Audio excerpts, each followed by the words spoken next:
Përshëndetje nga Channel One. Mendimet negative.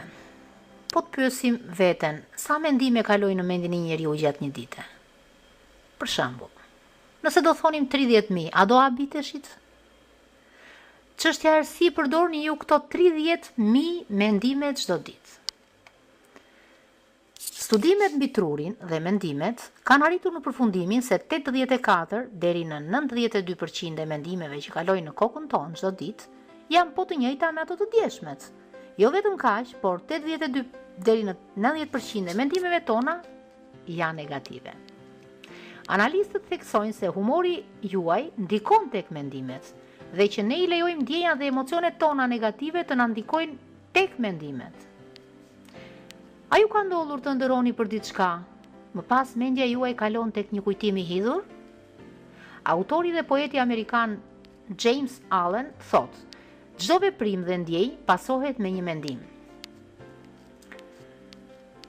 Po ashtu edhe të tjerë kanë thënë se mendimet përcaktojnë fatin tonë. Ja si të evitoni mendimet toksike nga koka. E para, kontrolloni mendimet tuaja. Kjo ndoshta nuk është shumë e lehtë, por të paktën përpiquni. Nëse mund të kapni mendimet tuaja në 30 sekondat e para, atëherë mund ta fshini apo ta evitoni atë përpara se t'ju në kujtesën tuaj. Mësoni si të refuzoni një mendim negativ përpara se t'ju zërë hapësirën e mendjes suaj. Dhe nëse arrini këtë qëllim, atëherë do ta zhvilloni këtë aftësi për dite më shumë dhe brenda një periudhe ju do të jeni në gjendje të largoni mendimet negative, duke i zvendësuar ato me mendime pozitive. Ndalojeni mendimin negativ përpara se t'ju bëjë dëm. Merrni një vendim. Studimet kanë arritur në përfundimin se çfarëdo që t'ju ndodh në jetë, ju mund ta rigjeni përsëri lumturinë. Kërkimet treguan se 50% e trurit ton është gjenetike. 10% varet nga rrethanat, si për shembull nga puna ku punojmë, i martuar apo jo, mirëqenia, e të tjerë. 40% përcaktohet nga mendimet e zakonshme, ndjenjat, fjalët dhe veprimet.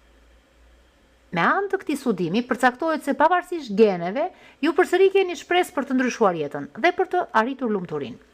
A keni parë se disa njerëz të cilët edhe pse goditen nga fatkeqësitë, humbja e një personi të dashur, humbja e vendit punës, shembja e shtëpisë, e të tjerë, përsëri ruajnë një qëndrim pozitiv ndaj jetës, ndërsa të tjerët nuk e kalojnë dot të. Atëherë unë ju them, ju keni 3 zgjidhje për çdo mendim. E para, kontrolloni mendimet dhe emocionet tuaja. E dyta, fshini mendimin negativ brenda 30 sekondave dhe zvendësojeni atë me një pozitiv. Dhe e treta, analizoni mendimin. Hej, kujdes me mendimet, bani një ditar nëse mundeni, bani shënime dhe një historik të mendimeve tuaja. Kënaquni me gjërat në jetë dhe mendimet tuaja do jenë pozitive. Qeshni sa më shumë. Bani mend që keni një zgjidhje dhe potencialin për të ndryshuar mendimet tuaja. Praktikoni artin e falënderimit dhe mos u krahasoni me të tjerët, si dhe mos prisni shumë nga ta, se mund të mbeteni të zhgënjur. Përsëri pohime të shëndetshme çdo ditë. Përsërisni pohime të shëndetshme çdo ditë. Si për shembull, jam i e lumtur, kam çdo gjë në jetën time, e të tjerë, e të tjerë.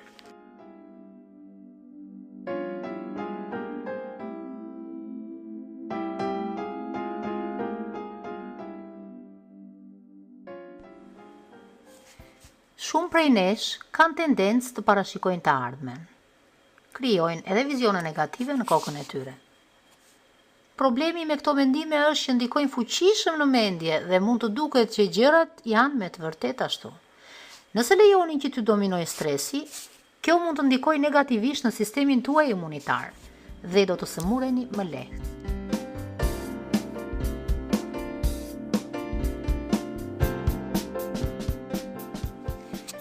Disa të tjerë përpiqen të lexojnë mendjen e të tjerëve. E vërteta është që në fakt nuk keni lidhje se çfarë mendojnë njerëzit.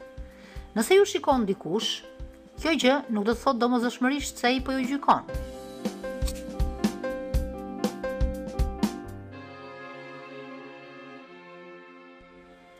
Fajsimi i të tjerëve është jo produktiv pas ju ikni nga përgjegjësia për dështimet ose sukseset tuaja. Kur nisni fjalin me "ky është faji yt", mënyra e tillë të menduarit është tepër e dëmshme.